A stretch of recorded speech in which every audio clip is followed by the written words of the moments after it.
So now we get to the schism between the Eastern and the Western Church in 1054. This is an unfortunate moment, but it is an epic moment of change that is going to have a lasting effect down to the very moment, down to today. This schism between the Eastern and the Western Church creates a kind of a permanent rift. Now, there have been attempts recently to try to heal that rift, but no formal reorganization has taken place. But anyway, this is going to go to create the two wings of the church, the Roman Catholic Church and the Eastern Orthodox Church in 1054. Now, there were significant causes that led to this. Some of them were surface causes, but some of the deeper causes, we're going to try to get to those primary causes. But the main one was the struggle over who ultimately had authority in the church to settle many of these other issues, okay? So it was a power struggle of sorts. They had different views of the relationship of church and state.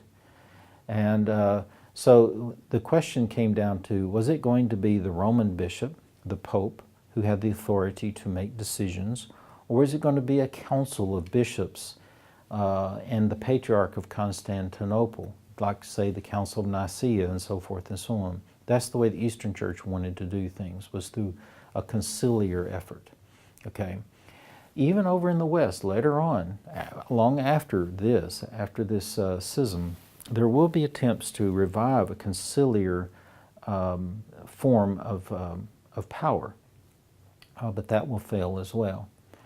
But anyway, there was disagreements over all kinds of little issues, and all these issues came to a head in 1054 when the two parties mutually excommunicated each other, leading to a kind of a divorce.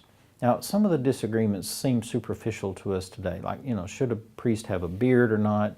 Should he have a tonsure cut in the back of his, you know, bald spot on the back of his head? Should leaven or unleavened bread be used in the Mass? And there were all kinds of other issues, whether clergy should marry, things of that nature, okay? But ultimately, the main underlying issue is going to be the power question of who has the ability to decide these issues. Now, one of the deepest issues that challenged the East and the West were geopolitical issues such as Islam, the iconoclastic controversy, that is, how images should be used and so forth. But there was a kind of a rift of languages. And so in the East they spoke Greek, in the West they spoke Latin, and so different thought structures, different vocabulary had emerged, and not many people spoke both languages, and so this created a big problem. But the threat of Islam was probably one of the biggest issues, and the East was under direct threat of Islam on a constant basis, whereas the West was not. And so they were somewhat insulated from that. And so the East asked for help, and often the Western Church didn't send any help. And so this created some friction between the two. Now, these two great Christian traditions will diverge because they were each undergoing vastly different cultural dynamics, and that called for different solutions. In other words, they were kind of in different contexts, different environments that were called for different types of situations. For example, in the East, they understood that the church was underneath the emperor because they had an empire that was intact. And so in the West, they didn't have that. The Pope had tried to revive that, but it didn't work.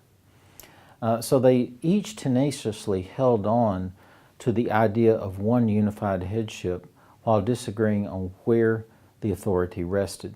But the triggering event came with this mutual excommunication over a disagreement on whether one should use leavened or unleavened bread in the Mass.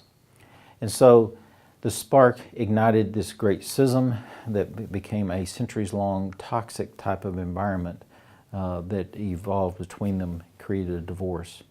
So it ended badly, and it got worse in the Fourth Crusade. In 1204, the Crusaders from the West, who were supposed to go over, well, their intent was to go over and to take a place in Egypt away from Muslims, wound up in Constantinople, sacking the city and taking over the Byzantine Empire, which only weakened the empire. And when it was regained some 60 years later, the Byzantines were greatly weakened and were not able to resist the Muslims. And so in 1453, the Byzantine Empire collapsed. So, since Vatican II, from 1962 to 1965, there have been efforts to kind of repair some of the separation and the rift and to reverse the excommunication. So that takes us up to 1054. Now let's just step back and look at the big picture here, look at some conclusions and implications.